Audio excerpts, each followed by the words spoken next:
Então, vamos lá. Capítulo 7, ele vai tratar da ética ministerial. Ali na página 113, nós já temos questão de prova. E essa lição número 7 aí, diferentemente das outras, as outras normalmente têm 10 páginas, né? Às vezes nem chega a 10, essa daqui tem quase 20. Então, ela é bem extensa, né? Eu vou ter que reduzir um pouco algumas coisas, assim, nos comentários, né, evidentemente, para que a gente consiga encaixar dentro do nosso tempo, aí até as 9, a gente consiga ter um bom desenvolvimento, aí tentar falar um pouquinho sobre tudo aí. Ministério, página 113. O ministério. Cada um administre aos outros o dom, como recebeu, como bons despenseiros da multiforme graça de Deus. Isso é 1 Pedro, capítulo 4, verso 10. Então, ele vai começar a falar do ministério necessariamente, depois ele vai entrar no aspecto da ética. Dentro do contexto bíblico, esse termo, essa palavra, né, essa palavra ministério, designa os oficiais e as autoridades. Ele colocou que autoridades eclesiásticas é com relação já ao Novo Testamento. No Antigo Testamento já havia o ministério, mas não era chamado especificamente desse modo, né? Nem se pode usar a expressão eclesiástico para se referir a alguma coisa do Antigo Testamento, porque eclesiástico diz respeito à igreja, e a igreja ela só está presente no Novo Testamento, né? Embora o povo de Deus exista no Antigo e no Novo Testamento, a expressão igreja só se aplica ao Novo Testamento. Ministério vem da palavra grega diaconia, que vocês sabem que dá origem à expressão diácono, né? Que significa literalmente servir. O diácono é um servidor. Alguns textos gregos chegam a usar a palavra diácono para garçom. Literalmente, o diácono é aquele que serve, né? Então, na conversação grega, eles usavam essa expressão com esse teor aí. Então, até lá no Novo Testamento, no livro de Atos, a gente vai perceber isso, né? Que a questão que Pedro responde lá é dizendo assim, ó, vocês têm que selecionar entre vocês homens sábios, cheios do Espírito Santo e tal, porque nós não vamos deixar o ministério da palavra para servir as mesas. A expressão que ele utiliza ali é o diácono, né? A diaconia, servir. Então, na mente deles e nas conversações gregas, alguns textos gregos aí tem essa questão de que o diácono era um servidor de mesas, né? Ou seja, hoje em dia ele é tratado de modo diferente, evidentemente, né? Quando a gente fala diácono, a gente diz de alguém que trabalha na parte prática da organização, do cuidado com a igreja, né, do servir em si, mas não necessariamente como um garçom, né? Como era utilizado aí, nos textos gregos. O ministério é, portanto, serviço. Essa palavra grega apontava para todo tipo de serviço, seja secular ou religioso. Então, como eu já falei da questão secular e também da questão religiosa no Novo Testamento, diz respeito a todo serviço, tudo aquilo que é feito com as mãos, o servir. A base funcional no ministério é servir, prestar serviço, né?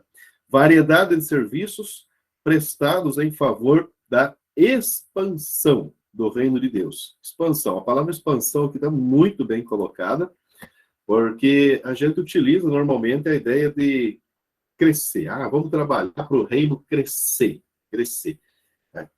A palavra crescer não se aplica ao reino de Deus, porque o reino é de Deus e Deus domina sobre tudo. Se Deus domina sobre tudo, então não tem para onde crescer. Então a palavra expansão é melhor aplicada do que crescimento. Bom, em favor da expansão do reino de Deus. Algumas vezes, Paulo usou a expressão doulos. Doulos, que significa escravo. Já é um modo diferente do diácono, né? O diácono diz respeito a um serviço específico, né? Mas o diácono não é necessariamente o escravo, né? Então, Paulo usa essa expressão com relação a ele. O ministério inicia-se em Cristo, no Novo Testamento, que é o grande ministro de Deus.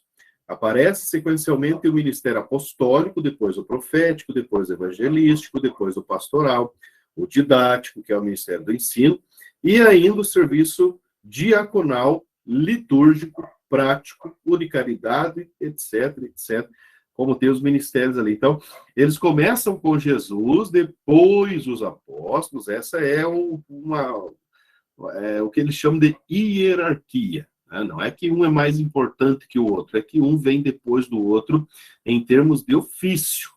Ofício. O diácono é alguém que ajuda o presbítero. O presbítero é alguém que ajuda o pastor.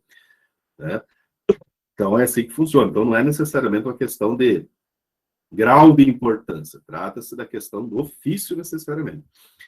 Aí nós temos os títulos dados aos obreiros. Isso aqui é a questão da prova, questão número 7 da prova, da segunda prova que nós vamos fazer logo, logo. O primeiro título, Homem de Deus, 1 Timóteo capítulo 6, verso 11. O Homem de Deus é um dos títulos dados aos ministros, né?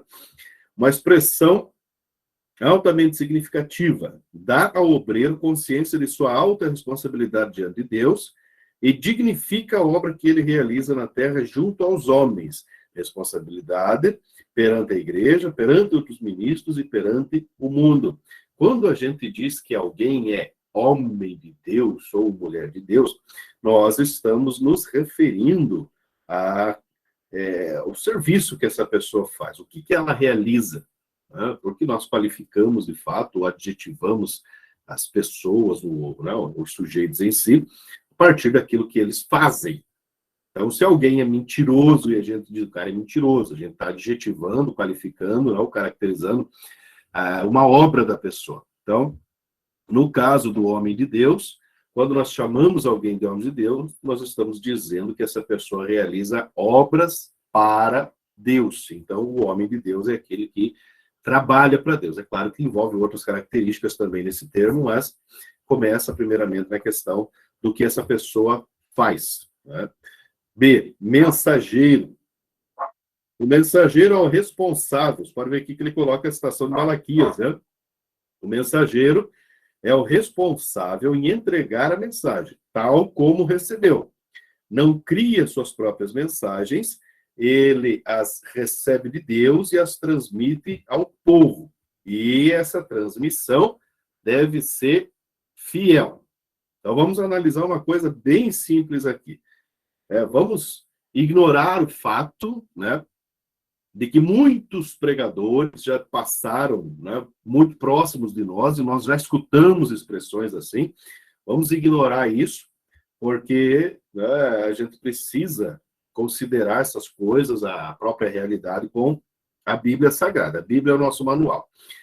Quando a gente fala que o homem de Deus, o servo de Deus, o ministro, ele é mensageiro de Deus, nós estamos dizendo que ele recebe de Deus uma mensagem e repassa aos seus destinatários. E o interessante é que o mensageiro, ele não cria suas próprias mensagens, ele não inventa suas próprias mensagens. E ele nem pode modificar o que ele viu ou o que ele recebeu.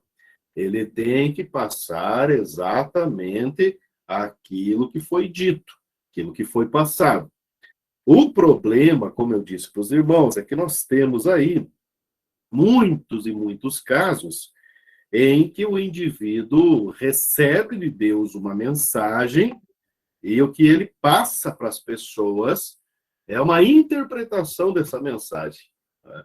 E não necessariamente a mensagem que ele recebeu.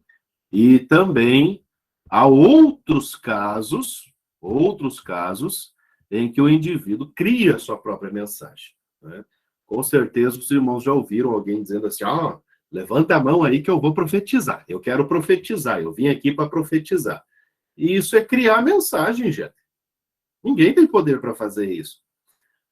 Pedro mesmo, se não me falha a memória, ele disse assim que em outros tempos, né, homens falaram inspirados por Deus. Olha, a profecia não pode ser produzida por elementos humanos. A mensagem de Deus não pode ser produzida. Então não existe esse negócio, levanta a mão que eu vou profetizar. Eu quero profetizar. Ou dizer para as pessoas, não, profetize na vida do teu irmão. Não existe isso, gente. Não existe. Isso é misticismo. É misticismo porque é uma interpretação equivocada de algumas coisas da Bíblia. Por exemplo, tem alguns textos em Provérbios que diz assim que a bênção e a maldição estão no poder da língua. A vida e a morte estão no poder da língua. Algumas pessoas pensam assim que nós temos poder para amaldiçoar ou lançar um feitiço, alguma coisa assim nas pessoas. E não é isso que o texto está dizendo. O texto está falando, evidentemente, das questões da edificação por meio da palavra, como Paulo diz, que nós temos que pensar em coisas que são boas, que são justas, e que nas nossas conversações nós temos que procurar falar de coisas que edificam. Então não existe esse negócio de eu produzir profecia. Tem gente que pensa assim, eu tenho que ficar falando só coisa boa, eu não posso falar nada, digamos assim, de negativo, porque senão isso pode pegar. Não, gente. Não é assim que funciona o negócio. Tá? Então, não existe isso. O que ocorre é que nós precisamos entender que o que sai da nossa boca deve visar a edificação. Aí, sim, o negócio vai estar de acordo com a Bíblia. Agora, eu não produzo profecia. O pregador não produz profecia. A gente vê muitas vezes na igreja as pessoas indo nessas conversas, assim, quando o pregador diz, levanta a mão aí que eu quero profetizar. Não perca tempo levantando a tua mão, porque a profecia que se cumpre é a que Deus dá. Por isso que tem muita gente, às vezes, que se frustra, que recebeu uma profetada e a profetada não aconteceu. Então, a gente tem que perder esse costume de ficar fazendo alguns tipos de rituais, praticamente, né? Pensando que essas coisas vão surtir algum efeito, e essas coisas não funcionam desse jeito. Tá? O pregador, o mensageiro, não produz profecia, ele tem que entregar a mensagem do jeito que ele recebeu de Deus, sem retirar e sem acrescentar. Passando disso, é a responsabilidade dele. Letra C, nós temos o Atalaia, na página 114, lá em cima. O Atalaia de Ezequiel 3,17 era responsável em dar o sinal de alerta. O Atalaia é aquela pessoa que ficava na torre de vigia. Ele ficava observando, tinha que ser uma pessoa de boa visão, porque o ofício dele dizia respeito a observar ao longe quem se aproximava e dar o sinal para que o exército se preparasse. Então, se ele visse o inimigo, a destruição se aproximando, ele tinha o dever de comunicar às pessoas que dependiam do sinal dele. Então, veja que ele não podia cochilar, ele não podia brincar, não podia ser irresponsável, porque senão a cidade toda perecia por causa da falta de sinalização dele. Então, o Atalaia é alguém que vê o perigo chegando e sinaliza para os demais. O interessante lá em Ezequiel é que Deus coloca a questão da responsabilidade, dizendo assim, quando o Atalaia ver a destruição, o inimigo, o exército inimigo se aproximando, e não avisar os outros, a responsabilidade será dele, Deus vai cobrar dele. Quando ele vir o exército se aproximando e avisar aos outros, e os outros não se preocuparem ou fazer pouco caso dele, então a responsabilidade não é mais dele, é dos outros, cada um é responsável por si. Então, aí entra a questão do ministério do indivíduo. Se você vê algum perigo e não avisa os outros, Deus cobra de você. Se você vê o perigo, avisa os outros e eles ignoram, o problema é deles. Tá? Letra D, o embaixador. Somos como ministros de Deus em país estrangeiro, representantes da pátria celestial, de modo diplomático, né? Digamos assim, onde se negocia pelas conversações. Né? O ancião, letra E, somos considerados como anciãos, não por causa da idade, mas por causa da função. Porque no Antigo Testamento, os irmãos sabem que os anciãos eram aquelas pessoas, eram os mais experientes, a quem as pessoas procuravam conselho, orientação, julgamento e daí por diante. Sempre quando tinha alguma coisa para resolver, eram com os anciãos que eram convocados para resolver algum problema.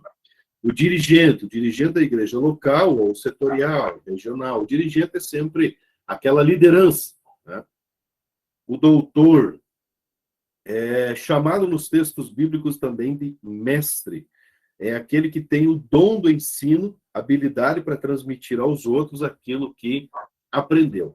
Esses ministérios do ensino, seja do mestre, do doutor, como é colocado ali, é evidente que a gente nunca vai ver na igreja alguém sendo ordenado ao ministério do doutor, alguma coisa assim.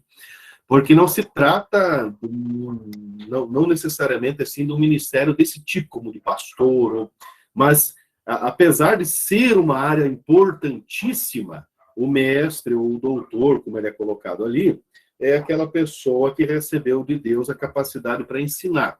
Aquilo que é, digamos assim, a pessoa que tem essa habilidade, esse ministério, ela consegue aprender as coisas com facilidade e depois consegue ensinar aos outros também com facilidade.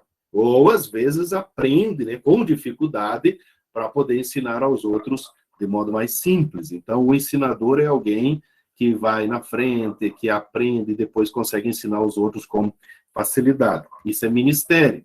Existem outros casos, como o pastor, o presbítero, são pessoas que têm que ter aptidão para o ensino, ou seja, se precisar ensinar, eles têm que ter uma palavra de orientação. Mas o ofício deles não é necessariamente a vocação do ensino. Né? Então, eles têm uma palavra, mas eles não têm a mesma aptidão vocacional que o mestre, o doutor ou o evangelista também tem. Tá? O servo. O servo é aquele que cumpre as determinações do Senhor em tudo que for designado. A Bíblia qualifica o obreiro como servo, ou seja, o obreiro que serve a Deus pode ser chamado de servo. Só que eu já falei sobre isso em outras ocasiões, que a palavra servo, né, no sentido que Paulo coloca, o doulos, é o escravo. E ela não se aplica literalmente a nós, porque o escravo é uma pessoa absolutamente sem direitos. Ela só tem deveres. Ela não tem direitos, necessariamente. Tem algumas coisas no Antigo Testamento que foram colocadas, e até no Novo Testamento, para proteção da integridade do servo. Mas o servo é alguém que praticamente abriu mão de si, né, para servir o seu senhor. E alguns escravos fugiam. Até tem aquela carta de Paulo a Filemon, onde o Filemon além do seu destinatário, era o dono do Onésimo, né, o escravo que fugiu. E o escravo que foge é digno de morte. Por isso que a epístola de Filemon foi escrita, para que Paulo pudesse convencer Filemon a receber novamente Onésimo, que se converteu em uma das prisões. Paulo conheceu ele na prisão. E Paulo está enviando a carta a Filemon para que Filemon receba ele e poupe a vida dele. Tá? O soldado, o cristão, o crente, o servo de Deus, o ministro também é associado ou considerado um tipo de soldado. A função do soldado é perigosa e requer muita coragem daquele que se alista. Paulo também usa essa metáfora, né? Que nós temos que servir porque foi para isso que nós nos alistamos. O indivíduo que se alista, ele tem que saber que se alistou para servir. Isso é interessante. Paulo usa isso em Efésios 6:13, 2 Timóteo 2:3 e 4. O obreiro também, o ministro, também é chamado de trabalhador. O trabalhador é sempre respeitável, o que se empenha na execução de tarefas que lhe foram dadas pelo próprio Deus. Quantas vezes o obreiro levanta cedo e vai até altas horas da noite, sem descanso, sem repouso, sem alimentação, muitas vezes exposto a inúmeros perigos e dificuldades, né, que, no caso, a maioria das outras pessoas não passariam. Então, o obreiro é, literalmente, alguém que realiza essa obra, um trabalhador. Né? Os verdadeiros soldados de Cristo, os fiéis pastores, os autênticos trabalhadores, carregam as cargas e problemas do seu povo, ajudando-o por meio de visitas pastorais, ensinos nas igrejas, pregações, oração com os enfermos e fracos na fé, noites em vigília, lendo, meditando, preparando mensagens ou estudos bíblicos, viajando, dentre outras coisas. Então, o obreiro é alguém sempre realizando a obra. Ele praticamente dedica, se não tudo, né, mas a maior parte do seu tempo na obra. A obra. Evidentemente que o indivíduo tem família, tudo, né, precisa de atenção também, mas o obreiro é aquele que sempre se dedica quase que exclusivamente a obra. Ainda poderíamos mencionar outras atividades do obreiro, como pescador, só que é um metafórico, né? Metafórico. Pescador, como Jesus diz, pescador de almas. Um guia, um orientador, construtor, um amo, semeador, ceifeiro, cooperador de Deus, ministro da palavra, ministro do evangelho, discípulo, obreiro, necessariamente. Então, muitas expressões poderiam se aplicar ao ofício do obreiro, evidentemente, pela grande quantidade de coisas que o obreiro realiza, ele poderia ser comparado a muitos ofícios. Então, basicamente, o obreiro é alguém que realiza uma obra. Tá? Aí nós temos o ministério no Antigo Testamento. No Antigo Testamento nós temos o ministério sacerdotal, ministério real, ministério profético. Arão e seus filhos, no caso do sacerdotal, foram os primeiros sacerdotes. Os sacerdotes eram descendentes da tribo dos levitas, os sacerdotes eram ungidos com azeite, com óleo, né? O sacerdote exercia uma função de mediação entre os homens e Deus, tipificando o futuro sacerdócio de Cristo. No Antigo Testamento existia o ministério sacerdotal, e a função do sacerdote é basicamente ser o intermediário entre Deus e os homens. Ele não é necessariamente alguém que profetiza para os homens. A função do sacerdote é interceder pelos homens junto a Deus. Por isso que ele era o ministro dos sacrifícios, né? O ministério também pode ser real. Os reis eram ungidos com óleo. Saul foi o primeiro rei de Israel. Ele substituiu Samuel, que tinha o ministério de profeta, sacerdote e juiz. Quando Samuel morreu, os irmãos vão ver que Samuel era considerado o último juiz de Israel. Então, ele é o indivíduo que encerra um período que antecede a monarquia. Então, dizer que o Saul substituiu Samuel é uma palavra um pouco forçada, talvez ela não se encaixe plenamente na ideia aqui, até porque Samuel não era rei, não foi substituído nesse sentido. O seu ofício de líder é que foi substituído, porque ele passou do período dos juízes para o período da monarquia pelas mãos ou pelo ministério de Samuel. Então, vocês vão ver aqui que tanto o sacerdote quanto o rei e o profeta, tá, eram ungidos com óleo.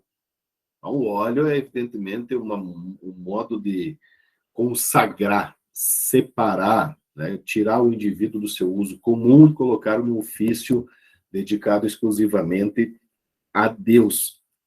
E no Antigo Testamento temos o ministério profético, né? Eliseu era o profeta no tempo de Jeú. O óleo, o azeite não tinha em si mesmo virtude. Era um símbolo da operação do Espírito Santo, significa que alguém deve ser separado para o ministério ou serviço devido. Ou seja, a pessoa que é ungida com óleo, que recebe essa ordenação, quer dizer que a pessoa está sendo consagrada, está sendo tirada do seu uso comum e a pessoa vai realizar uma obra específica para Deus. E no Antigo Testamento nós tínhamos sacerdotes, reis e profetas que eram ungidos desse modo. Tá? O profeta no Antigo Testamento tinha a função de transmitir a mensagem divina através do Espírito Santo, por meio do Espírito Santo. Então você veja que a diferença do profeta para o sacerdote intercede pelos homens junto a Deus. O profeta é alguém que fala em nome de Deus para os homens. Então, digamos assim, é uma via de mão dupla, né? O sacerdote intercede pelos homens e o profeta fala em nome de Deus. O vocábulo hebraico roer significa vidente, aquele que tem visões. A popularização do termo veio da expressão nabi, usado mais constantemente no período pós-exílico, ou seja, o período depois de 722 e o período depois de 586, em que em 722 teve o exílio do Reino do Norte e em 586 teve o exílio do Reino do Sul, na Babilônia, né? O vocábulo grego profetes designa aquele que tem o ministério profético, homens que falavam sob o impulso do Espírito Santo. O Senhor Jesus Cristo encheu todos os requisitos e exerceu tanto os ministérios de profeta como de sacerdote e também de rei. Só que de rei ele ainda vai vir, né, como rei, como é apresentado no livro do Apocalipse. Aí nós temos também o ministério no Novo Testamento. No Novo Testamento, o ministério, digamos assim, que é um pouco mais amplo, né? Ele ganha umas nuances, assim, bem diferentes do Antigo Testamento. No Antigo Testamento era rei, sacerdote, profeta. No Novo Testamento, nós temos outros tipos de ofícios, como vocês vão ver aqui. Então, no Novo Testamento, nós temos esses chamados dons ministeriais. São ministérios dados para a igreja, diferente de dons espirituais. Tá? São coisas diferentes. No caso dos dons ministeriais, eles são dados por Jesus. Quem dá dons espirituais é o Espírito Santo. Então, quando se trata de ministério, Jesus dá o ministério. Ele designa para o ministério. Então, nós temos no Novo Testamento a função de sacerdote, a função sacerdotal na dispensação da graça, com relação à igreja, ela não existe como ministério, nem como um ofício específico. Tipo, não existe um sacerdote no Novo Testamento. Ninguém foi ordenado a sacerdote. Essa ordenação era uma coisa para o Antigo Testamento que dizia respeito ao tipo de sacrifício que era realizado lá, no templo, no tabernáculo. No Novo Testamento, como não se utiliza mais aquela liturgia, até porque o sacrifício de Cristo é superior a todos os sacrifícios do Antigo Testamento, então ele cumpriu essa função sacerdotal e o ministério de sacerdote não existe mais. Foi abolido, né, digamos assim. É claro que, de certa forma, aquilo que o obreiro faz ao interceder por alguém, né, quando alguém pede oração, a pessoa ora pelo indivíduo, ela está fazendo aquilo que o sacerdote fazia, que era interceder pelas pessoas. Então, não dá para chamar o indivíduo de sacerdote necessariamente, porque ele não existe esse ministério no Testamento. Mas ele está cumprindo uma coisa, né, uma característica que era própria do ofício do sacerdote no Antigo Testamento.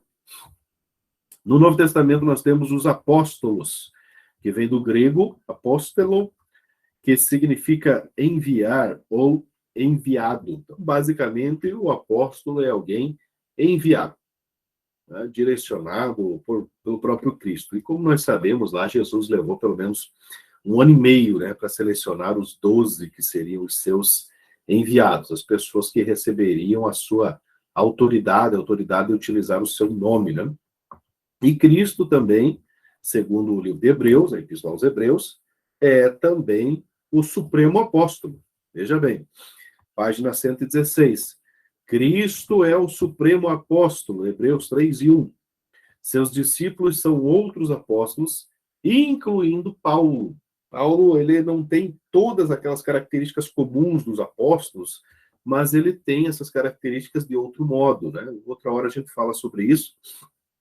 Em sentido especial, esse termo, apóstolo, é utilizado para aqueles que viram Jesus após a sua ressurreição e que foram pessoalmente comissionados por ele. No caso dos 12, e Paulo, como eu falei, com os 12 acontece de um modo, com Paulo de outro, mas as características se cumprem também em Paulo.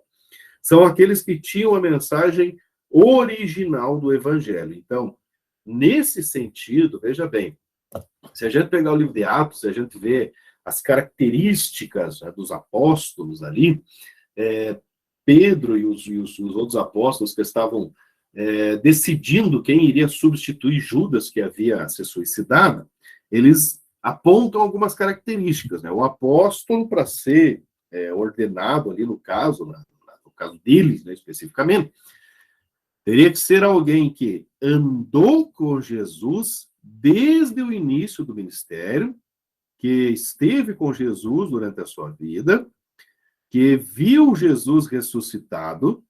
Então, tem que ser uma testemunha ocular. Testemunha ocular. Aí vejam bem que, segundo essas características que o texto nos apresenta, a gente pode dizer que existem apóstolos hoje? Sim ou não? É claro que não. Por que eu não posso dizer que existem apóstolos hoje? Porque quem hoje que cumpre essas características ali? Qual o indivíduo que se diz apóstolo hoje que andou com Jesus, é uma testemunha ocular de Jesus? Nós temos muitas pessoas que se dizem apóstolos, mas não são de fato, porque nenhum deles cumpre essas características ali. Então, o ministério apostólico, do modo posto por Jesus e do modo informado ali, apontado por Pedro, não existe mais. Eram só os 12. Então, apóstolos é só os 12. Ah, mas a igreja tal tem um apóstolo fulano de tal, a igreja... Não. Essas pessoas se intitulam apóstolos, mas biblicamente eles não são nada. Eles não são nada, porque apóstolos eram somente os 12. Tá bom? Alguma dúvida sobre isso, gente? Alguma pergunta? Porque isso é uma questão bem complexa, né? Tem muita gente, muita igreja hoje em dia que apresenta, né, essa característica aí o líder lá é o apóstolo fulano de tal. Espero que vocês, se tiver alguma dificuldade aí, pode perguntar.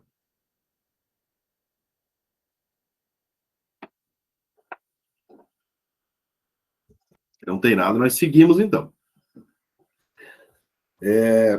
Ali na página 117, nós temos o ministério de profeta.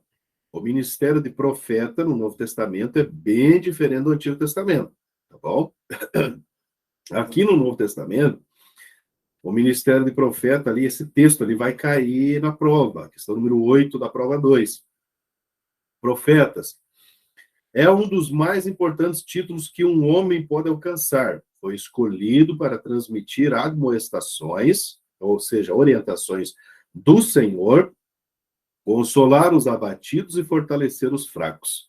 Ele é basicamente o porta-voz do Senhor. Funções do profeta na igreja primitiva, veja bem. É para você ver como é um ministério diferente do Antigo Testamento. Nós temos letra A, B, C e D. Ó. Letra A, proclamava e interpretava a palavra de Deus. Você vê que no Antigo Testamento, o profeta é alguém que entrega a profecia.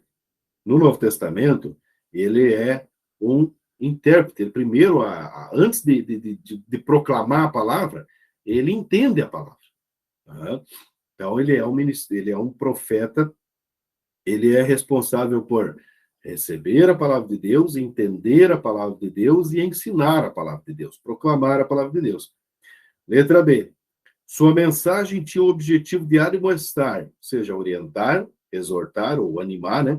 Consolar e edificar. Então, você vê que a mensagem, ela é basicamente servindo para a edificação. Ela diz respeito a alguém que está se encaminhando para fora do caminho, aí ele recebe essa palavra profética, nesse caso, né, para que ele volte para o caminho e prossiga no caminho correto.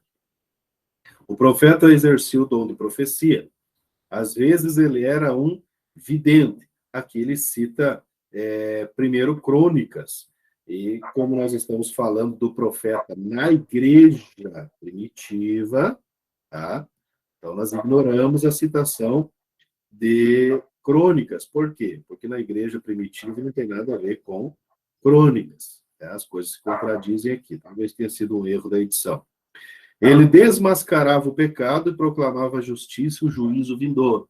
Essa também é uma função do Antigo Testamento, do profeta no Antigo Testamento. Você vê que aqui ele coloca como título, funções do profeta na igreja primitiva. Então, desmascarar o pecado, proclamar a justiça e o juízo vindouro, é coisa do Antigo Testamento, tá? Não do Novo Testamento. Eu vou até anotar aqui para eu repassar depois. Mas a característica da profecia no Antigo Testamento, alguns chegam a considerar, para falar bem a verdade para vocês, alguns chegam a considerar o pregador como profeta. Por quê? Porque ele é alguém que tem a palavra de Deus, estuda a palavra de Deus, ele consulta a palavra de Deus, entende e proclama. Então, de certo modo, ele cumpre, né, o ofício de profeta, não necessariamente nos moldes do Antigo Testamento, tá?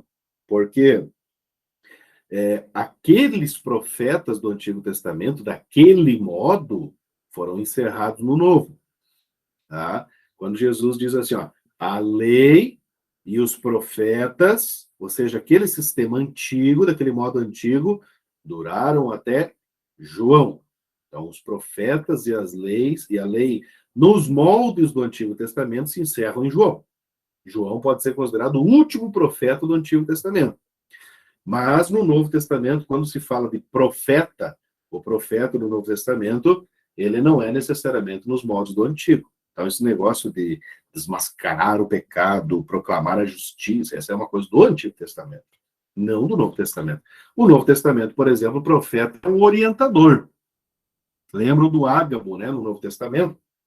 O Ágabo é aquele que chega para o apóstolo Paulo, pega o cinto, né, do apóstolo Paulo, amarra as mãos dele e diz para Paulo assim, ó, isto vai acontecer com o dono desse cinto se ele subir para Jerusalém. Então você veja que não é uma proclamação de juízo. O profeta sequer está dizendo para Paulo que não é para ele ir. Ele simplesmente está dizendo, isso aqui vai acontecer. E Paulo desobedeceu o profeta? Não, Paulo não desobedeceu o profeta, porque o profeta não proibiu ele de ir. Paulo já tinha recebido a palavra de Jesus, que Jesus ia levar ele para Roma. Então ele sabia que Jesus estava com ele e que ele tinha que subir para Jerusalém. E o profeta não disse para ele que não era para subir. Por isso que Paulo, recebendo a profecia, ele prosseguiu no seu caminho mesmo assim, estando ciente do que aconteceria com ele. Então, quando ele foi preso, julgado, foi levado para Roma, tal, tudo isso ele sabia, porque Jesus já tinha orientado ele sobre isso. Então, não houve contradição nenhuma ali naquele caso. Tá? Ali na página 117 tem um negócio interessante, que não é orientado no Antigo Testamento. O último parágrafo da página 117 diz assim, ó, a igreja cabe julgar a mensagem do profeta atual, segundo a orientação de 1 Coríntios, 1 João, né? 1 João diz antes, provai se os espíritos são de Deus ou não. 1 Coríntios 14 diz que é para julgar as profecias. Se faz necessário o ministério do profeta na igreja da atualidade. Então, a igreja tem a responsabilidade de julgar não o profeta, primeiramente, mas a profecia. A profecia. Porque a profecia no Novo Testamento não é do mesmo modo do Antigo Testamento. Ela é como uma orientação. Digamos assim, que alguém chegue para a gente e tente, digamos assim, nos desencaminhar, nos ensinando errado a palavra de Deus. Cabe a gente analisar isso e rejeitar esse tipo de coisa, como era feito na igreja do Novo Testamento. Ali na página 118, nós temos o ministério do evangelista.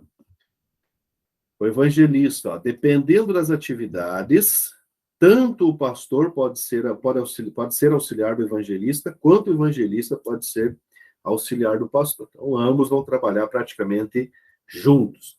O evangelista também é um tipo de missionário. Ele é uma pessoa que tem que estar disposta para que Jesus leve ele para onde Jesus quiser. O missionário, a pessoa que prega, comissionado para anunciar a mensagem de boas novas. O evangelista é imprescindível para o cumprimento do propósito de Deus para a igreja. O evangelista é aquela pessoa que tem a disposição, ou seja, ele tem fé e condições para ir para onde Jesus mandar ele, para que ele possa levar o evangelho. Jesus foi o maior evangelista de todos os tempos. Os apóstolos foram evangelistas, incumbidos de pregar o evangelho. Filipe foi o grande evangelista das Sagradas Escrituras, ele é exemplo claro da obra desse ministério, segundo o padrão do Novo Testamento. Aqui nós temos uma questão de prova, questão número 10 da prova, diz assim, ó, os evangelistas proclamam a mensagem de salvação, convencendo os perdidos da necessidade de buscar a nova vida em Cristo, promovendo o crescimento na igreja. Então, aqui a gente vê que a função do evangelista é proclamar a mensagem de salvação para convencer as pessoas que ainda não são crentes ou que estão se desencaminhando para que se busquem essa nova vida em Cristo. E isso visa, digamos assim, promover o crescimento da igreja. O propósito do evangelista é pregar o evangelho para trazer as pessoas para o evangelho, para a igreja, para que se tornem realmente crentes, né, efetivos. Depois nós temos os pastores. Nós temos o primeiro parágrafo, pastores, página 118. Dom de Deus, líderes da igreja local. O pastor tem o dever de alimentar, guiar, proteger e ajudar o rebanho em suas necessidades, com o cajado ou vara, né, o apoio dele, né, ajuda e protege-as, disciplinando as mais rebeldes, se for o caso, com terno amor. Evidentemente que a disciplina tem um fundo de amor. Se ela não tiver amor, ela é só castigo, só punição. O último parágrafo da página 118, com relação aos pastores, é a questão número 14 da nossa prova. Diz assim, ó: é responsável em manter a sã doutrina, apacentar as ovelhas, refutar heresias e exercer a direção da igreja local. Uma igreja sem pastor, ela é vulnerável às forças destrutivas de Satanás. O que pensa que a função pastoral é fácil, está enganado, não está bem informado. Ser pastor não é ser dirigente de culto, é ser dirigente da vida e transmitir tudo aquilo que o doador da vida deseja que os homens recebam. Então, veja bem que a função do pastor é uma função de guia. Ele não é necessariamente o pastor ou o dirigente da igreja. Pastor de vocação, ele é um guia da vida das pessoas, porque ele é responsável por proteger os seus liderados, né, proteger o rebanho, alimentar esse rebanho, afugentar o inimigo, disciplinar esse rebanho. Então, ele é praticamente um guia da vida. Ele é um orientador da vida das pessoas. Então, a função do pastor, nesse caso, por vocação, estou dizendo por vocação, ela não é tão simples, não, ela é bastante difícil. Ali na página 119, lá em cima, né, hoje é comum os pregadores se intitularem pastores, simplesmente porque pregam. Ser pastor não é falar bonito, não é ser bom orador. O envolvimento com as ovelhas, o cheiro das ovelhas, que é uma expressão metafórica, né? E outras características importantes é que qualificam, né, qualificam alguém para a função pastoral. Ser pastor é ser organizado, administrador dos bens do Senhor, mordomo, paciente, com fé, amor, é saber chorar, rir, ser otimista, ter visão, primar por uma vida de santidade em alto nível espiritual, sem, contudo, cair no erro do fanatismo. Então, ser pastor é uma função altamente complexa. Eu tenho visto o trabalho dos nossos pastores e eu tenho percebido realmente o quanto esses homens se dedicam em prol da vida de outras pessoas. Então, essa é uma das qualificações do pastor. Nesse sentido, nós podemos entender que não é porque o indivíduo prega que ele é pastor. Né? Ou não necessariamente que ele dirige uma igreja que ele é pastor. O pastor é pastor de vocação. Tem gente que dirige igreja, mas não gosta de se envolver com as pessoas. Não é pastor, por vocação não. Depois nós temos o supervisor, ou seja, o presbítero. Tá? Página 119, está escrito assim, ó, também chamados de presbíteros. Essa aqui é a questão número 12 da nossa prova, a segunda prova, né?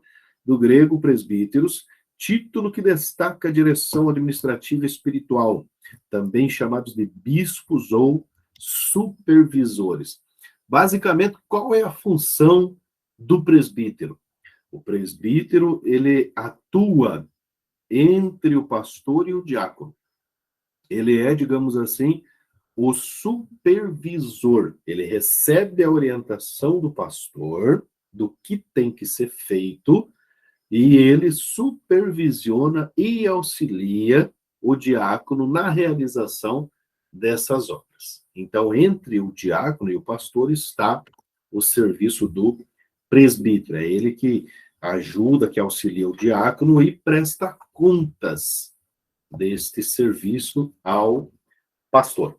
Então, é interessante. Então, você vê que, normalmente, a gente está acostumado com aquela questão de hierarquia, né? Pensa assim, o diácono é melhor que o cooperador, o presbítero é melhor que o diácono, o evangelista é melhor que o presbítero, o pastor é melhor que o evangelista. Não existe isso. Biblicamente, não. Tá? Não existe isso. Tá? Algumas pessoas pensam assim, eu quero ser ordenado para eu subir de nível. Não existe. Essa questão na Bíblia não existe. Pode ser ordenado ao que for. Se você não tiver vocação, não adianta nada.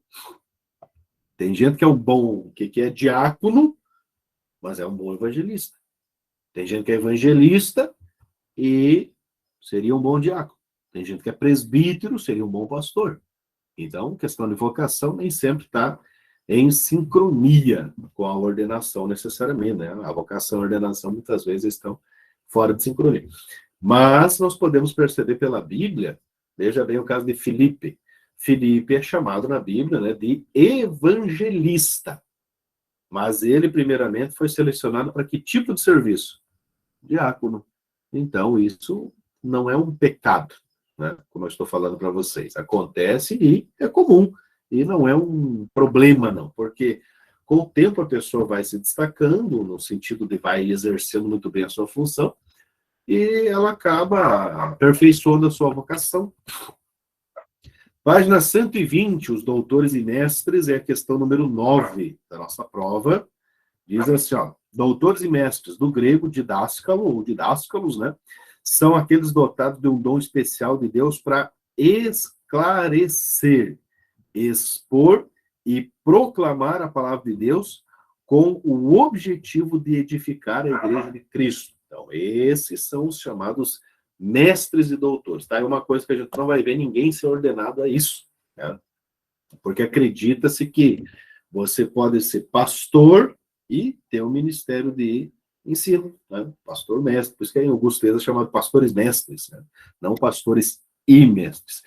Mas entende-se, né, ou subentende-se pelo menos, que isso é uma questão de vocação. Como eu disse anteriormente, os ministérios exigem aptidão para o ensino, mas o ministério de evangelista, mestre e doutor, que é o ministério mais por ofício do que por ordenação, não existe ordenação para isso, existe ofício, Cristo direciona o indivíduo para isso, ele é uma pessoa que tem como prioridade aprender a palavra de Deus, porque ele vai ensinar as outras pessoas, ele vai expor, vai esclarecer e vai proclamar a palavra de Deus, visando a edificação da igreja. Então, é um ofício bem interessante. O problema é que hoje em dia quase ninguém quer aprender. Né? Temos uma monteira de gente que quer ensinar e pouca gente para aprender. Então, digamos assim que é um ministério que em nosso tempo é subaproveitado. Poderia ter um desempenho muito maior, né? Mas o problema é que na igreja muita gente quer ensinar e quase ninguém quer aprender. Então, nós temos essa dificuldade aí. Página 120 ainda. O ministério do diácono, um pouquinho abaixo de doutores e mestres ali. Ali a questão número 11 da nossa prova. Diácono significa servo, obreiro auxiliar. São os auxiliares dos serviços materiais da igreja, mas também servem para auxiliar os serviços espirituais. O diaconato é um cargo de confiança do ministério. Normalmente é o diácono que abre a igreja, organiza a igreja, tudo que for de movimento físico da igreja, é o diácono que faz.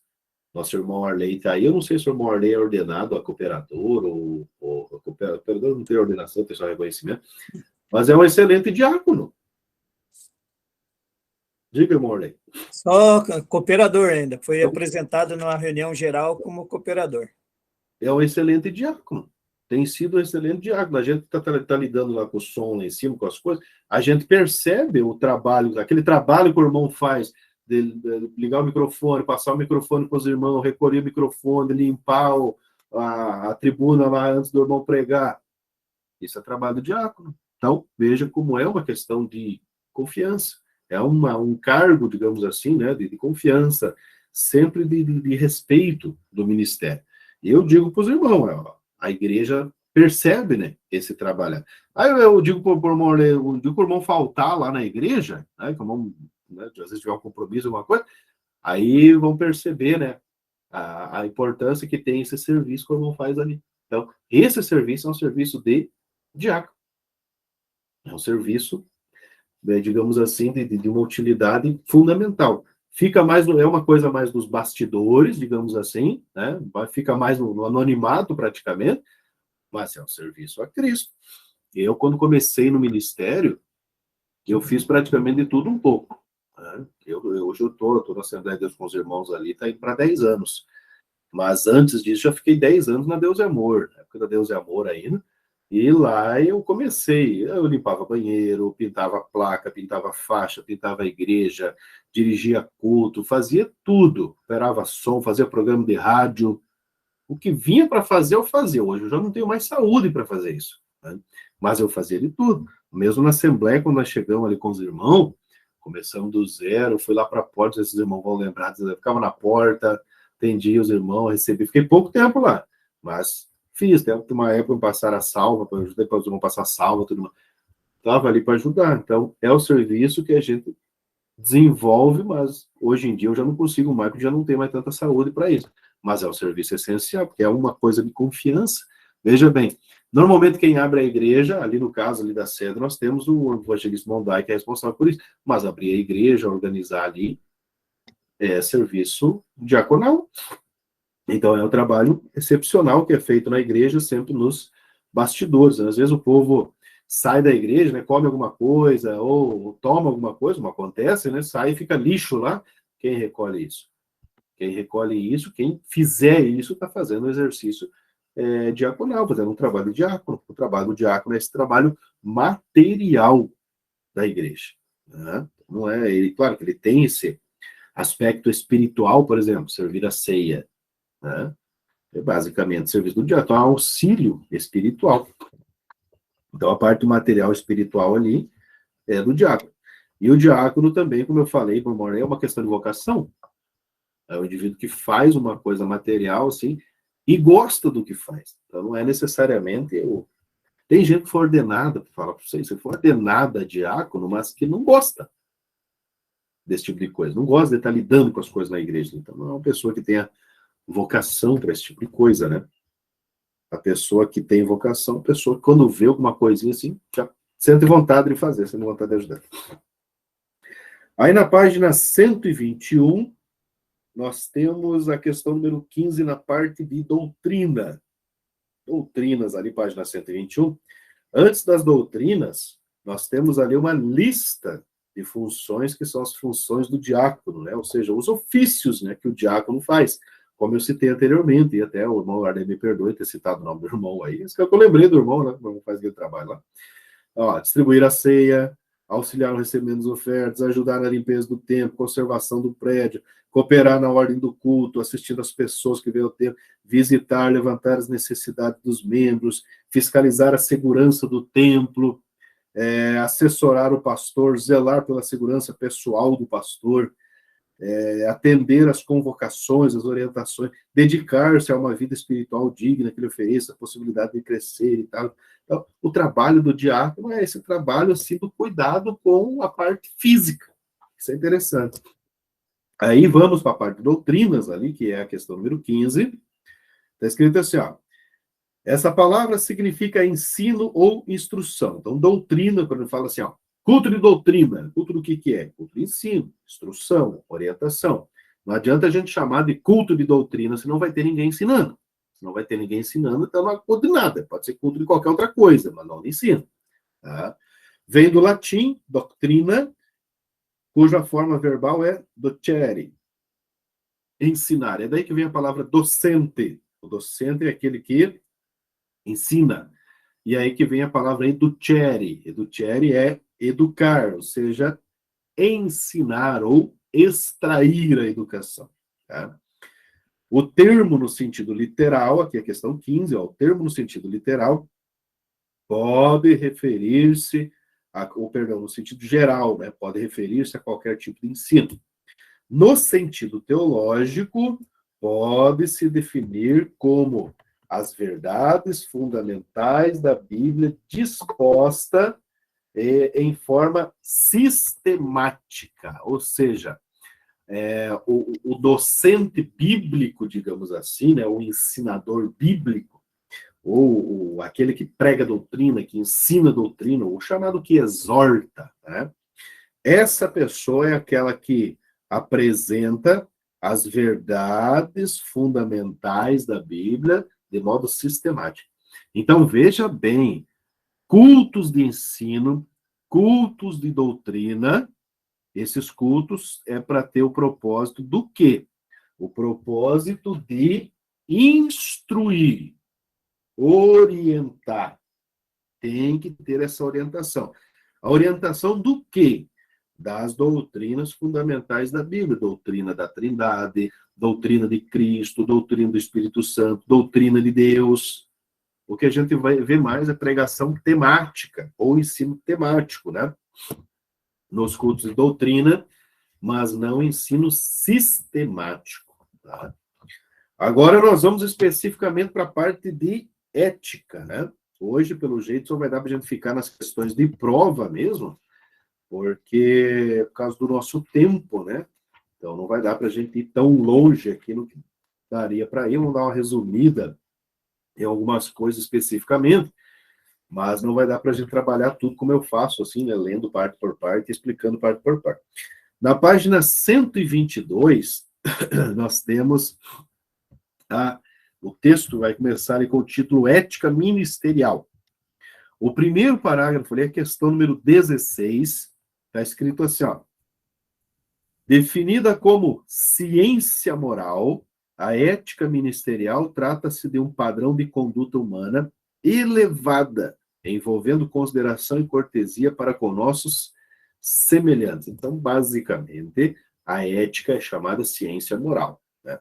Ética ministerial diz respeito à parte da moralidade do ministro, do obreiro. Então, é alguém que, digamos assim, deve se portar de modo cortês, como é colocado no texto, né, para com os semelhantes. Ser uma pessoa não moralista, digamos assim, que só quer pregar moral para os outros, não.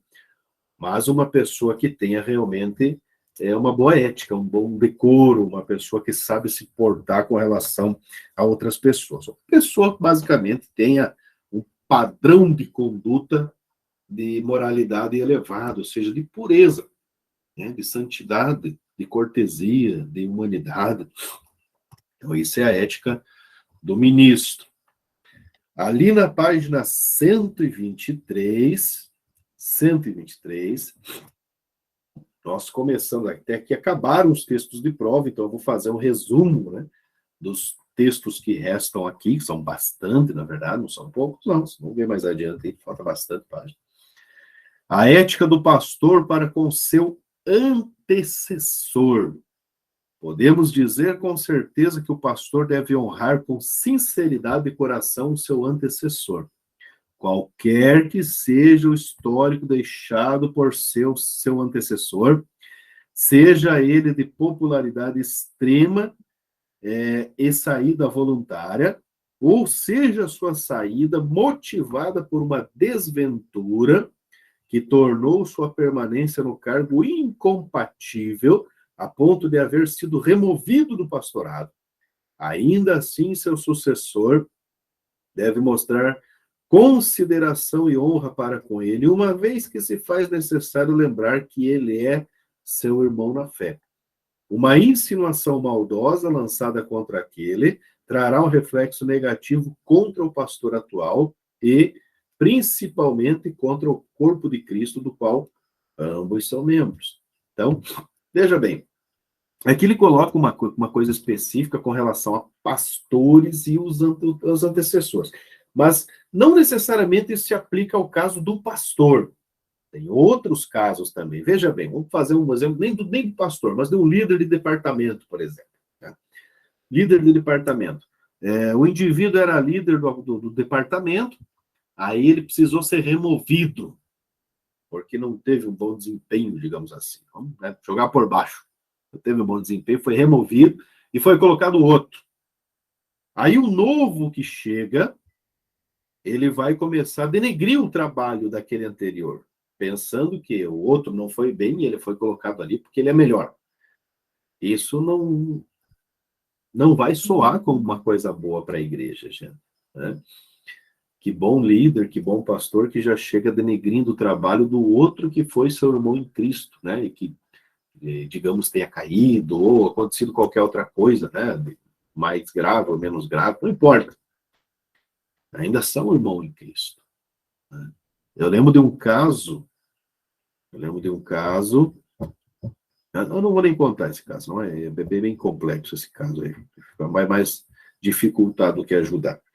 Mas a gente percebe que é muito comum entre, por exemplo, pastores que assumem uma igreja nova, né, no mesmo campo. Estava um pastor dirigindo lá, aí o pastor vai ter que passar o relatório, né? Quem já dirigiu a igreja, já participou dessas trocas, sabe que funciona assim. O pastor que estava, né, que está saindo, ele tem que prestar contas, né, dizer quantos membros tem, essas coisas, né, passar o relatório. Aí ele vai dizer assim, ó, minha igreja está com 200 membros, né, peguei com 30, estou entregando com 200. Aí o outro que vem depois, ele vai analisar realmente se é assim, né, se está desse jeito. Todo mundo que sai diz que a igreja estava uma bênção, que ele pegou com 30, está entregando com 100. Mas eu percebo também que aqueles que entram diz assim que pegou destruído. Então, o diabo está aproveitando uma brecha aí para lançar contenda entre um e outro, que alguma coisa está mal explicada. Se o pastor que saiu diz que pegou destruída e arrumou, agora chegou o outro e está dizendo que pegou destruída e vai arrumar? Não. O que está acontecendo?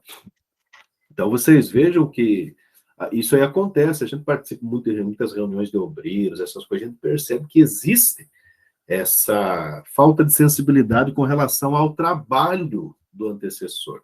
Se foi um trabalho bom, se for um trabalho ruim, se for um trabalho péssimo, não importa. É daqui para frente o negócio agora, né? Daqui para frente. E se a gente assumir o trabalho de alguém, e independente de qual tenha sido o motivo do indivíduo, se ele foi removido ou se ele simplesmente saiu porque quis, e a gente começar a denegrir o trabalho do cara, isso não fica bem para a obra de Deus, porque não é uma coisa de obreiro, né? Ainda mais quando o antecessor continua congregando na mesma igreja. Então tem esses outros problemas também, tá? Então é uma falta de ética, de decoro, de respeito com o trabalho do antecessor. Mesmo que tenha sido um trabalho, digamos assim, que não tenha tido um bom desempenho, mas ainda foi um trabalho. Se a pessoa fez o melhor dela e conseguiu atingir só aquilo, vai fazer o quê? Não tem o que fazer. Então é ruim ficar denegrindo o trabalho dos outros assim, né? Seja do departamento, da igreja, do que for. Aí a ética do pastor, na página 124, a ética do pastor, do líder, para com o seu sucessor, ou seja, para aquele que vem depois. Então, se a gente tem um problema com o antecessor, nós também temos o problema daquele que está sendo substituído. Como que ele tem que se comportar? Ó, haverá um dia, provavelmente, em que o pastor atual seja predecessor, ou seja, vai anteceder algum outro. Também nessas circunstâncias ele deverá ser cortês com o colega. Caso o pastor atual conheça o seu substituto, ele deve apresentar ao povo seus atributos e características do seu ministério. Faz parte da ética prestar assistência ao sucessor para que esse possa assumir firmemente a liderança ao trabalho. Isso tudo por amor à igreja, né? Agora, digamos, eu estou dirigindo a igreja, fiquei sabendo que fulano vem, não vou muito com a cara do fulano vai assumir o meu lugar, eu vou começar a, digamos assim, preparar, né? Vou infamar o trabalho dele, começar a infamar o trabalho dele e vou denegrir ele. Quando ele chegar, a igreja já está cheia de ódio dele e ele não sabe nem por quê. Os irmãos lembram muito bem dos 12 espias, né? Os 12 foram enviados para ver a mesma terra. viram a mesma terra, viram as mesmas pessoas, viram as mesmas frutas e tudo mais. 2 voltaram elogiando a terra, sendo realistas, viram a sua dificuldade, mas entenderam que Deus estava com eles. E 10 infamaram a terra. E a Bíblia diz que eles infamaram a terra e denegriram aquela terra para todo mundo, e o coração do povo se desanimou, se desfez, o texto diz. Ou seja, as pessoas que nunca viram aquela terra se sentiram mal e desanimaram de querer aquela terra, porque receberam uma informação negativa de pessoas que viram. Então, se eu começar a denegrir alguém, a igreja vai passar a odiar aquela pessoa sem conhecer. Então, eu tenho que tomar cuidado com as minhas palavras e prestar, digamos assim, um respeito aos atributos positivos de quem vem me substituir. Eu vou me esforçar, vou fazer o meu melhor, e vai chegar um dia que eu não vou ser o líder. Então, quem vem depois de mim, que vai assumir esse trabalho, eu preciso preparar o coração do povo de modo positivo para receber bem esse novo trabalhador, esse novo obreiro, que vai dar sequência na obra, que vai, né, trabalhar segundo as características dele. Então, digamos assim, eu não toco nada, não canto nada, mas se o indivíduo que vem para me substituir é um perito nisso aí, eu vou ter que elogiar esse trabalho dele para que a igreja entenda que o cara é bom nisso aí. Né? Se vem alguém depois de mim que sabe trabalhar em alguma outra área, então eu vou elogiar o trabalho para que o coração das pessoas da igreja se anime para receber essa pessoa. Então é importante fazer essa preparação. Tem base bíblica para isso? Claro, João Batista.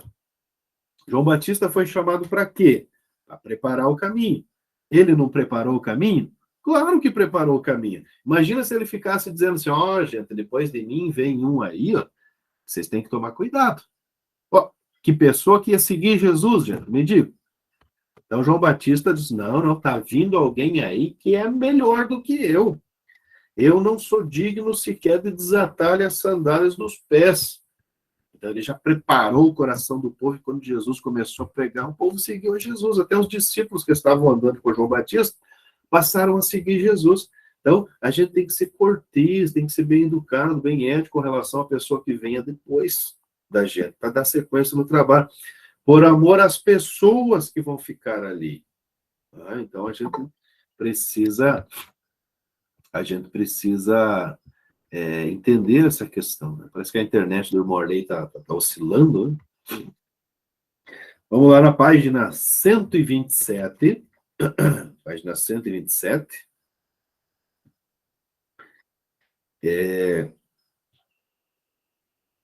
Página 127, relações entre o pastor e o evangelista, o auxiliar. Agora falamos do pastor e o sucessor, pastor e o antecessor. As relações entre os pastores, os evangelistas ou pastores auxiliares, responsáveis por campanhas, né, cultos específicos e tal, devem ser contemplados pela ética também. Os prejuízos, quando surgem atritos e mal-entendidos entre os ramos do ministério, entre os ministros, são maiores para a igreja, especificamente. Deve, portanto, o pastor mostrar o máximo de consideração para com o evangelista ou pastor auxiliar, que porventura esteja à frente de um trabalho. Então, veja bem, gente, o pastor que tem, né, o líder que tem o seu auxiliar, ele deve recomendar muito bem, ter estima por essa pessoa. Porque como ele tratar essa pessoa, vai ser como a igreja vai tratar essa pessoa. Então, é importante que a igreja segue o líder, né? A igreja segue o líder, a igreja segue o pastor. Então, se o pastor tratar mal os seus auxiliares, ou simplesmente não tratar de modo nenhum, ignorar eles, a igreja também vai ignorar. E o dia que o pastor precisar faltar, e quem vai substituir ele, quem vai estar, digamos assim, dando esse amparo, esse apoio para ele, o pastor auxiliar, o evangelista. Então, se ele não trata bem essa pessoa, ou não tem uma estima, uma consideração por essa pessoa, a igreja não vai respeitar essa pessoa. Ou seja, quando o pastor não estiver, as pessoas até vão pensar assim que não precisa vir na igreja, porque o pastor não vai estar só o pastor auxiliar, só o... Né? Então, pode acontecer essa questão aí. Tem que tomar cuidado, né, para não esse comportamento não ser prejudicial, né? Se colocou o pastor para ser o pastor auxiliar, então, evidentemente, tem que ter alguma estima por ele, né? Não pode haver esse desprezo assim. A relação agora entre o evangelista, ou o pastor auxiliar, ou o pastor, né? Aí é a contrapartida, página 128. Tudo que foi dito deve ser aplicado a ambos os lados, de maneira que o evangelista ou auxiliar deve ser leal e ter sempre em consideração o pastor, o qual tem o dever de retribuir com fidelidade.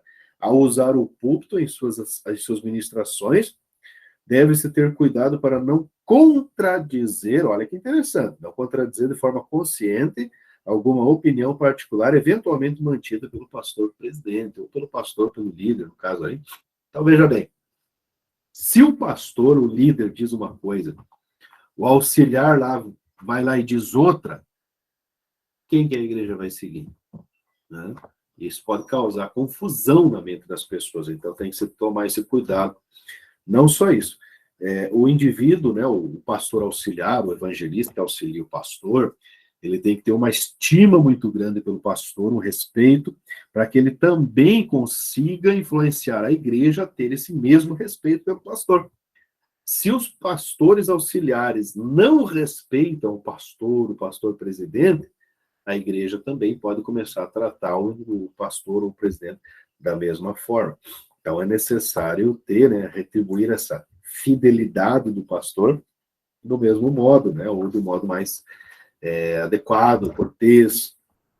O pastor e os ministros visitantes, página 130. Quanto aos ministros visitantes presentes em reuniões, deve o pastor anfitrião reconhecê-los publicamente, concedendo-lhes a cortesia de convidá-los à plataforma ou dando-lhes a oportunidade de uma saudação ou palavra de oração. Isso é para dar honra, né? Mostrar o respeito, ser um bom anfitrião. Os irmãos sabem que no Antigo Testamento havia aquela questão da hospitalidade, que é ressaltada na Epístola aos Hebreus, para que sejam hospitaleiros, recebam bem as pessoas. Aí ele diz por quê? Porque alguns no Antigo Testamento, sem saber, receberam anjos. Então é interessante ser bem hospitaleiro, né? E Jesus fala, né, sobre a questão digamos assim, do fazer para ele. Ele diz assim, tive fome, me deste de comer, estive doente, enfermo, e você me visitou, e tudo mais. A ideia dele é o quê? Que as pessoas, ao ser hospitaleiras e tratar bem os outros, estariam fazendo como se fosse para ele. Eu esqueci de mencionar uma coisa com relação ao ponto anterior, aí da fidelidade do pastor auxiliar para o pastor presidente, digamos assim, né, o pastor titular. No Antigo Testamento, os irmãos sabem da história de Absalão, né? O Absalão, sendo filho de Davi, ele começou a conspirar contra o pai. Então, as pessoas procuravam o Absalão ouvia o problema deles, né? Ouvia o problema deles e dizia para eles assim, olha, se fosse eu que fosse rei, eu já ia ajudar vocês. Mas como não sou eu, não posso fazer nada. Então, veja bem, ao fazer isso, né, parece uma coisa inocente, mas não é. Ao fazer isso, ele estava denegrindo o trabalho do pai e conspirando contra o pai. Tanto é que depois ele tenta tomar, né, o lugar do pai, aí como os irmãos conhecem muito bem. Então, imagine só, né? O indivíduo ficou lá auxiliando o pastor não pôde vir, ele já começa a dizer, olha, gente, ó, fosse eu o pastor aqui, vocês já iam ver, assim, como é que a gente ia fazer as coisas, ia fazer muito melhor. E isso é fazer a tal da politicagem, né, contra o trabalho do pastor. Isso não pode acontecer. Fosse eu que é pastor, eu ia fazer bem melhor. Não é assim que funciona. Tem que tomar cuidado com isso, essa contradição aí, muito perigosa. Página 132, alguns princípios éticos. Aqui ele vai dar alguns conselhos, assim, que são excelentes para a direção de culto, para a nossa conduta com relação a outras pessoas. Então, eu vou ler alguns aqui, são 8h57, nós vamos até as 9. Vou ler alguns aqui, vou comentar alguns que eu considero importantes aqui, né? Não, os outros não sejam, mas alguns assim que são bem interessantes. Veja lá, página 132. Primeiro, nunca entregue a lista de membros de uma igreja a nenhum agente vendedor quando solicitado. Ou seja, eu trabalho na secretaria da igreja, tenho acesso à lista de membros, obreiros, e alguns dias atrás, para falar bem a verdade para vocês, alguém disse assim, me passe a lista dos membros, porque eu quero mandar contato para eles aí sobre um curso que eu tenho aí, eu queria falar com eles. Gente, não posso fazer isso. Vocês sabem que até no WhatsApp agora tem aquela função que você bloqueia lá e ninguém insere você no grupo se você não quiser, se você não autorizar. Porque as pessoas ficam, digamos assim, querem ter esse acesso para ficar importunando os outros. Né? Digamos que eu sou membro da igreja, não quero que alguém fique me ligando para me vender coisa. Eu não quero comprar nada. Se quiser comprar, é na loja. Não, mas alguém foi lá e deu meu nome para os caras ficam mandando mensagem. Isso é chato, gente. Isso é ruim. Né? Gente que fica inserindo a gente em grupo, que a gente... Meu Deus do céu, eu duvido que com vocês não acontece isso aí. É grupo de família, é grupo de amiga, é grupo da escola, é grupo da faculdade, grupo do curso, grupo da igreja, grupo não sei... Jesus amado, gente, é muito grupo. Aí, para fazer qualquer coisinha, tem que fazer um grupo novo. Aí fica chegando... E daí, se fosse uma coisa específica, né? Aí esse grupo aqui é para a gente falar sobre isso aqui. Vamos falar sobre isso. Aí é toda hora mensagem do bom dia, mensagem do boa tarde, mensagem do boa noite. O cara vai orar, começa a fazer selfie, manda para você. Meu Deus do céu, gente. Então, ainda bem que o WhatsApp já tem essa função da gente bloquear. Então, é indecoroso passar a lista de contato dos irmãos para vendedores. Não pode fazer isso. Tanto é que eu não fiz para esse rapaz que falou para mim assim, me passe a lista dos contatos dos alunos do IBADEP aí, que eu quero mandar para eles aí a propaganda desse curso nosso. Você acha que eu mandei? Está até agora esperando, e vai continuar esperando. Por quê? Porque não é correto isso, gente. Não se faz esse tipo de coisa. Não se insere uma pessoa num grupo sem autorização dela, por exemplo. Tá bom? Depois, não envie um agente de vendas ou um pedinte a outra pessoa com a única finalidade de se livrar dele. Acontece também. Eu lembro de um pastor uma vez que chegou na igreja, um indivíduo entrou lá oferecendo umas coisas lá. E o pastor chamou um obreiro e disse para o obreiro assim, obreiro atender, né, o vendedor ali, mas só para se livrar. Então, você não quer comprar, já fale que não quer, não entende, não fique tratando as pessoas desse jeito, fazendo as pessoas perder tempo também, que é errado. Em trabalho de visitação pastoral ou em outra relação qualquer entre o pastor e os membros da igreja, certifique-se de que não venha trair a confiança que lhe foi atribuída por esses. Como assim? Primeiro, o pastor te mandou lá, que ele confia em você, sabe o que você vai fazer. Se você vai lá, né, e trai a confiança do pastor, trai como? Chega lá e fala mal do pastor que te enviou, como o Absalão fez, como eu já citei para os irmãos. Ou você vai lá e faz exatamente de outro modo. Bom, se o pastor mandou você fazer, ou pediu para você fazer, é porque ele já está acostumado em ver o teu trabalhar e sabe como você trabalha. Se você chega lá e faz tudo de modo diferente do que você faz costumeiramente, você está traindo a confiança de quem lhe enviou lá. Então, isso é perigoso. Né? Ou faz uma visitação, escuta tudo, nós falamos sobre aconselhamento pastoral anteriormente, escuta tudo que a pessoa vai falar e sai contando para todo mundo. E isso é traição de confiança também. É muito perigoso, não pode fazer isso. E tem inúmeros conselhos ali, né? Inúmeros conselhos ali, que são bem interessantes, assim, eu não vou ler todos aqui, porque nós já estamos aí em 9 horas e 1 minuto. Na página 134, nós temos o padrão de Paulo, depois a preparação, né, que Paulo teve para esse seu módulo, esse padrão elevado que ele tinha. Na página 136, temos o caráter de Paulo. O caráter de Paulo deve ser objeto de um estudo bem mais extenso. Paulo manteve-se em contato com os céus durante todo o seu ministério, passo a passo, ano após ano, a fim de receber as notáveis revelações do Evangelho. É interessante isso, eu só quero falar disso aqui, eu vou encerrar, antes dos sofrimentos de Paulo, das outras coisas ali. É interessante, gente, que Paulo, ele, como é que eu posso dizer assim? Quando ele teve as revelações, né, do Evangelho, lá quando ele fala lá em 2 Coríntios 12, por exemplo, sobre o espinho da carne, quando ele fala sobre o espinho na carne dele, ele diz assim, acerca do qual orei ao Senhor 3 vezes. E ele disse, não vou tirar o espinho da tua carne, porque o meu poder se aperfeiçoa na fraqueza.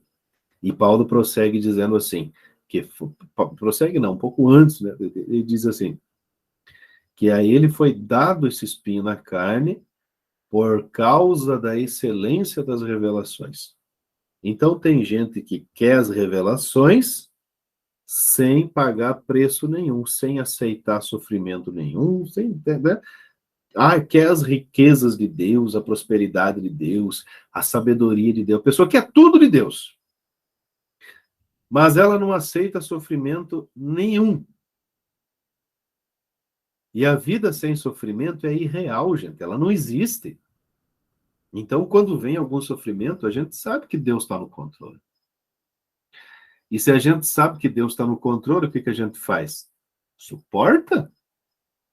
Aí depois Paulo vai narrar todos os seus sofrimentos. Estive exposto em perigos disso e daquilo.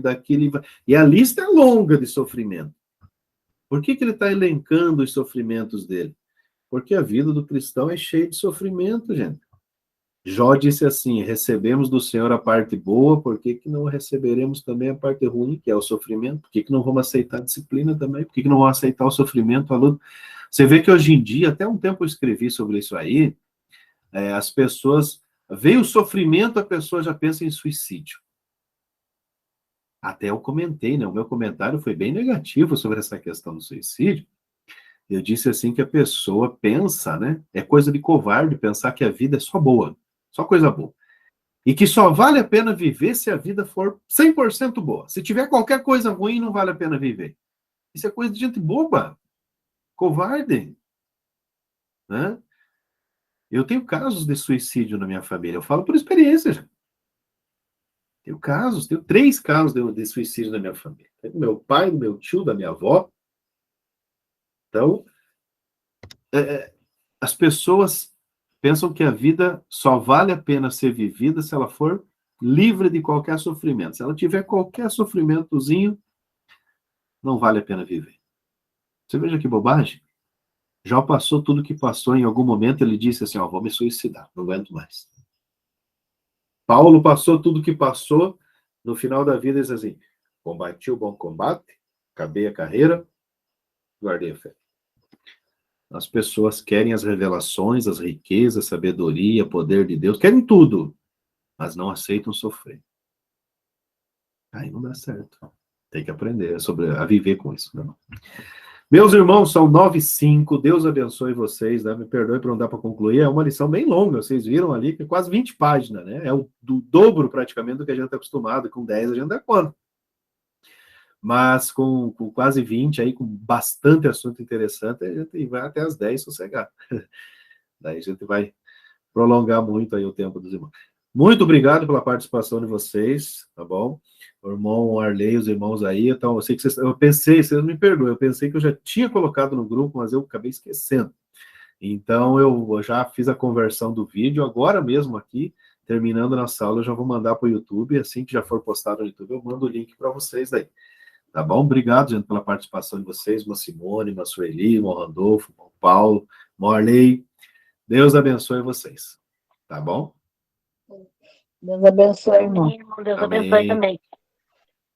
Amém. Fiquem na paz. Deus abençoe vocês. Paz do Senhor, meus irmãos. Boa noite. Boa noite. Sim.